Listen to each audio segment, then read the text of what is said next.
當蜜雪冰城靠着3元甜筒殺瘋全國，曾經的奶茶界二哥卻陷入倒閉風波，3個月關店，1600家的書藝燒仙草到底是怎麼把一手好牌打成稀巴爛的？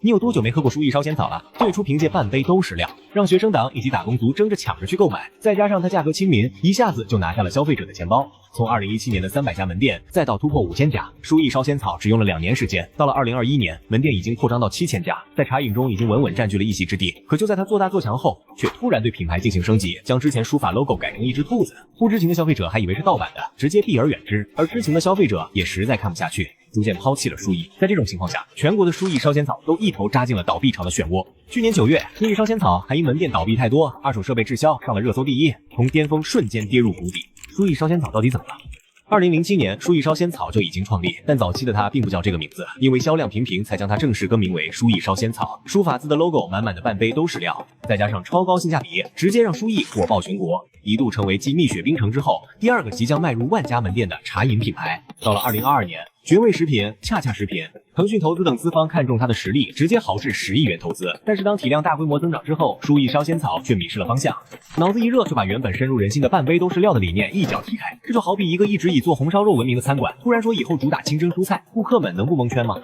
消費者們習慣了書藝燒仙草滿滿的料帶來的滿足感，這一改變讓大家感覺像是丟了魂兒。而且新推出的植物基產品口感也不盡人意，被吐槽味道寡淡。這下可好，老顧客覺得它變了味兒，新顧客又對這陌生的口感不買賬，品牌在消費者心中的地位直接一落千丈。即便走平價茶飲賽道來吸引顧客，書藝燒仙草也沒有做到理想效果。蜜雪冰城作為茶飲界的價格屠夫，產品價格普遍在10元以下，而且門店數量已經超過4萬家，在性價比這一賽道，書藝就已經輸了。還有之後出現的茶百道、顧上阿姨、古茗等，為了能生存下去，把價格降低到和書藝燒仙草一樣，幾乎都定價在10到20元左右，而產品都各有特色。茶百道的楊枝甘露，顧上阿姨的雪糯米奶茶，古茗的芝士多肉葡萄。再看書藝燒仙草，一款像樣的產品也沒有。據調查，2022年、2023年、2024年，書藝燒仙草新開門店數量分別為972家、1635家與470家。同一時期，茶百道、古茗與顧上阿姨的新開門店數量均遠超書藝燒仙草。在這種比價格、比創新都要落後的節骨眼，書藝燒仙草決定對品牌進行升級，這本來也無可厚非，品牌升級嘛，也是為了適應市場需求。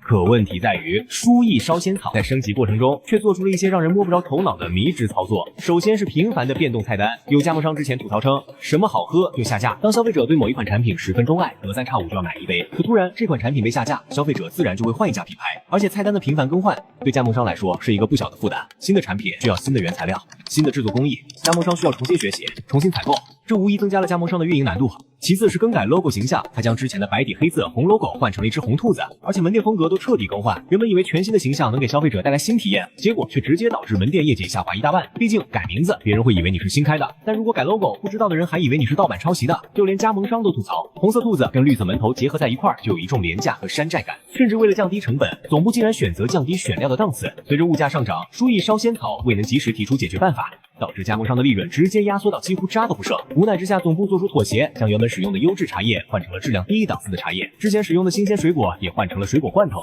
消費者察覺到口感變味後，誰還願意來買單？畢竟消費者只考慮口感，總部才需要在口感不變、價格不變的情況下做出一定策略。顯然在這一點上，書藝燒仙草走下坡路成了必然。而且當初的加盟模式是書藝燒仙草快速擴張的法寶，可如今卻成了它的累贅。為了吸引更多加盟商，實現萬家門店，2024年書藝燒仙草還推出零品牌費、零服務費的加盟政策，甚至加盟商還可以向其申請設備分期支付。新政策一出，在短期內確實吸引了一些加盟商，但背後卻已經埋下了隱患。因為沒有加盟費，總部對新門店產生一種不願搭理的態度，什麼選址不合理、人員管理不善、營銷推廣不到位等，導致門店質量變差，只能選擇關門大吉。而最重要的食品安全問題，書藝燒仙草也是不斷被爆出。2024年3月15日，書藝燒仙草因食品安全問題被央視點名，緊接着又有門店被爆出涉嫌經營過期食品被處罰。在黑貓投訴上，書藝燒仙草的投訴量達到驚人的1000多條，原因大多是飲品喝出異物、員工態度惡劣、門店環境髒亂等。出了這樣的事兒，誰還敢放心的去買一杯書藝燒仙草喝呢？面對以上種種問題，書藝燒仙草也不是沒有做出努力，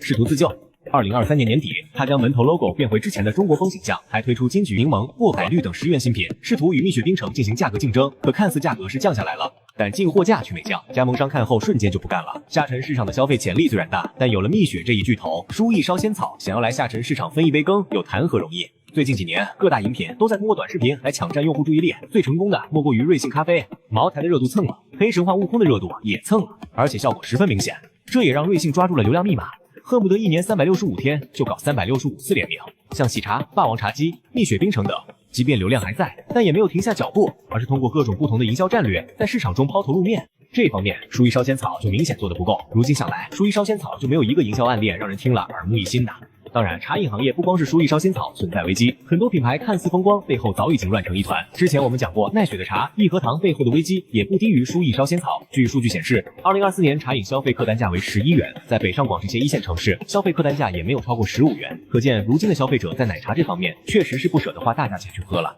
可即便書藝燒仙草降低價格，消費者也早已忽略這一品牌了。總的來說，書藝燒仙草能混到如今的地步，完全是自己自毀前程的結果。如今门店數量已經從之前的7000多家縮減到5000家，往後還會有更多的門店關門，這已經是不爭的事實。畢竟現在還有幾個人會選擇去喝書藝燒仙草呢？至於未來的路該如何走，是書藝燒仙草當下的一道難題。